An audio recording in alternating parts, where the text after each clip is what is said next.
Hello friends, मैं राजवीर आपका best study centre में हार्दिक अभिनंदन करता हूं। और आज हम ऐसे एक वीर राजपूत शासक की बात करेंगे जो राजस्थान के मेवाड़ से संबंधित था, जिनका नाम है महाराणा प्रताप। महाराणा प्रताप एक ऐसे वीर शासक थे जिनको ना तो कभी जीता जा सका और ना ही कभी पकड़ा जा सका।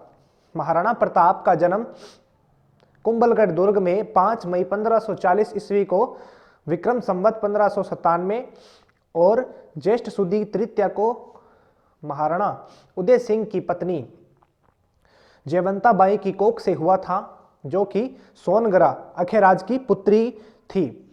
और इनकी उदय सिंह की जो दूसरी पत्नी थी उनका नाम था धीरबाई। धीरबाई जो थी वो उदय सिंह की दूसरी पत्नी थी। ये जो थी वो जैसलमेर के भाटी राजवंश की पुत्री थी, जिनके पुत्र का नाम जगमाल था। और जगमाल एक ऐसा शासक था जिनको राजगद्दी पर उदय सिंह ने बैठाया था। महाराणा उदय सिंह की जो मृत्यु हुई थी वो 28 फरवरी 1572 को हुई थी। महाराणा उदय सिंह की मृत्यु, तब राजगद्दी पर जो है जगमाल को बैठाया गया था। जगमाल को गद्दी पर बैठाते ही जो जालौर के अखेराज थे उन्होंने इनका विरोध किया। इन्होंने क्या किया कि जगमाल को गद्दी पर बैठाने का विरोध किया, क्योंकि जो गद्दी पर बैठेगा वो तो जो है उदय सिंह का बड़ा पुत्र ही बैठेगा, और वो बड़े पुत्र थे महाराणा प्रताप। महाराणा प्रताप को राजगद्दी पर 1 मार्च 1572 को बैठाया गया। तब महाराणा प्रताप की उम्र 32 वर्ष थी। 32 वर्ष थी। इस तरह जगमाल जो है वो रुष्ट होकर अकबर के पास चला गया और अकबर जहाजपुर का परगना जागीर में दे दिया। अब क्या हुआ कि जो अकबर ने महाराणा प्रताप के साथ संधि करने के लिए विचार बनाए। महाराणा प्रताप क्या थे, जिनकी 7.5 फुट जो थी हाइट थी, और वो अपने कवच, इनका कवच जो था वो 70 किलो का, और इनकी तलवारें 10 किलो की, और जो जूते थे वो 10-10 किलो के पहनते थे ये तो। और 80 किलो का जो भाला था इनके पास। उन्होंने इससे बहलोल खान को भी जो घोड़े समेत है वो चीर डाला था बीच में से। महाराणा प्रताप एक ऐसे शासक थे जिनके पूरे शरीर के अंदर 280 किलो का वजन लेकर जो है वो रण में जाते थे, और बहुत ही लोकप्रियता के साथ युद्ध भी लड़ते थे। उन्होंने युद्ध लड़ा। हल्दी घाटी का जो युद्ध था उससे पहले अकबर ने महाराणा प्रताप के साथ संधि की। उन्होंने महाराणा मान सिंह को भी भेजा था मनाने के लिए, पर मान सिंह भी उन्हें नहीं मना सके। महाराणा प्रताप एक ऐसे शासक थे जो न कभी माने थे कि वे युद्ध में भाग नहीं लेंगे। उन्होंने तो डटकर कहा था कि मैं जब तक चित्तौड़ को आज़ाद नहीं करा दूंगा मुगलों से, तब तक मैं न तो बिस्तर पर सोऊंगा कभी और न ही कभी थाली में भोजन करूंगा।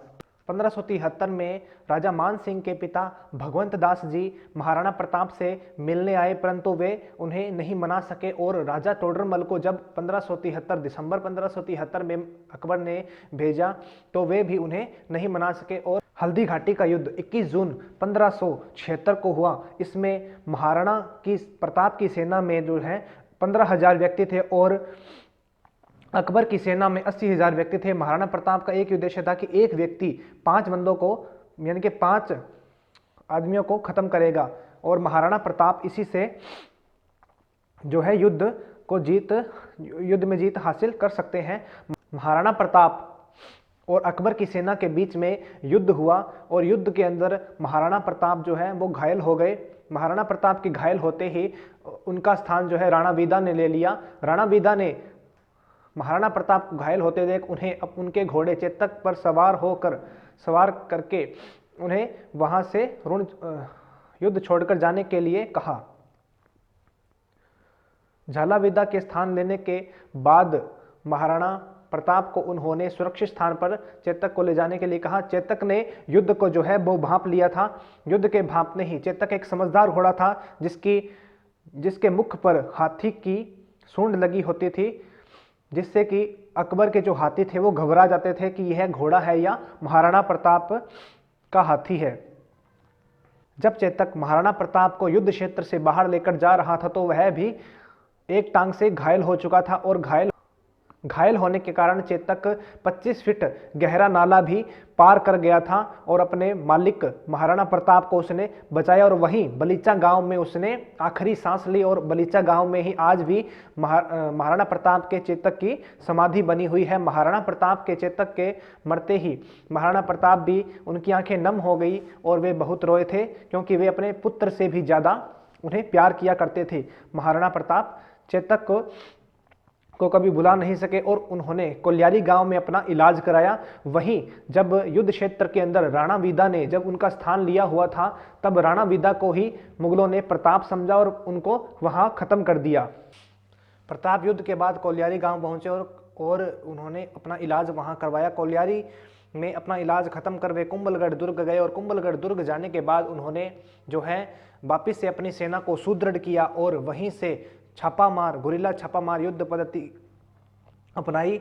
और गुरिल्ला जो पहाड़ी क्षेत्र होने के कारण, मेवाड़ का पहाड़ी क्षेत्र होने के कारण जो है कि का वहाँ की हर एक पहाड़ी से परिचित थे। वे जो है पहाड़ियों में छुप छुप कर जो है अपने युद्ध लड़ते रहे और वह युद्ध करता था। महाराणा प्रताप पहाड़ियों में चले जाते थे और वहीं से छापामार युद्ध पद्धति के कारण उन्हें वे जीत नहीं पाते थे। अकबर जो है महाराणा प्रताप को जीत नहीं पाते थे। इस कारण अकबर के द्वारा बहुत से शासकों को भेजा गया महाराणा प्रताप को मारने के लिए या पकड़ने के लिए, तब भी महाराणा प्रताप उनके न हाथ आए न वे उन्हें मार सके।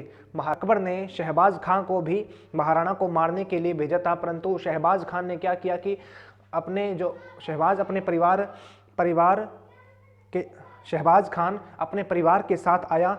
उन्होंने अपने परिवार को एक जगह सुरक्षित कर और खुद मतलब युद्ध भूमि में चला गया और जैसे ही युद्ध भूमि में जाते ही उनके परिवार को कैद कर लिया गया। तो महाराणा प्रताप को जैसे ही इस बात का पता चला तो महाराणा प्रताप को बहुत दुख हुआ, क्योंकि महाराणा प्रताप स्त्रियों का बहुत सम्मान करते थे। उनके शहबाज खान के बच्चे होते थे, शहबाज खान के बच्चे थे उनमें, और शहबाज खां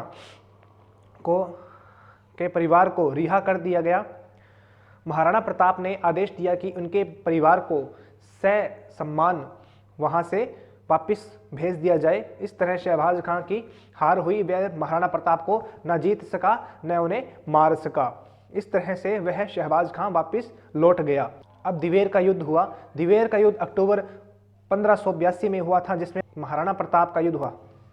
महाराणा प्रताप और सरिया सुल्तान खान के साथ दिवेर का युद्ध हुआ। यह एक निर्णायक युद्ध रहा और महाराणा प्रताप की इसमें जीत रही। महाराणा प्रताप ने चावंड पर अपना अधिकार किया और वहां अपना निवास किया। इस तरह से अकबर ने फिर से महाराणा प्रताप को मारने के लिए आमेर के राजा भारमल के छोटे पुत्र जगन्नाथ को भेजा 1584 ईस्वी में, परंतु वह फिर भी असफल रहा। इस तरह से 1586 से 1596 10 वर्षों तक महाराणा प्रताप और अकबर के बीच कोई लड़ाई नहीं हुई, वह दूसरे भाग में चला गया।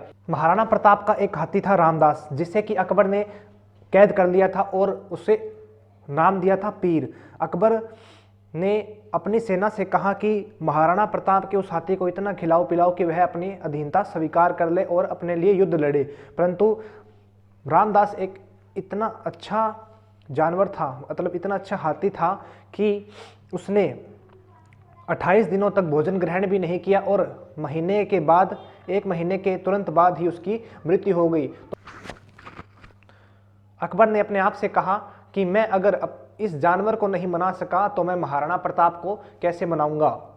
महाराणा प्रताप ने चावंड को अपनी नई राजधानी बनाया और उनके अंतिम 12 वर्ष जो है वो अपने उत्तराधिकारी यानी कि उनके पुत्र जो है अमर सिंह, उनके साथ बिताए उन्होंने। और एक चावंड जो है 28 वर्षों तक मेवाड़ की राजधानी रहा। 19 जनवरी 1597 को जब वे धनुष पर प्रत्यंचा चढ़ा रहे थे तो उनकी मृत्यु हो गई। और कहीं कहीं लिखा है कि वे जब शिकार खेलने के लिए गए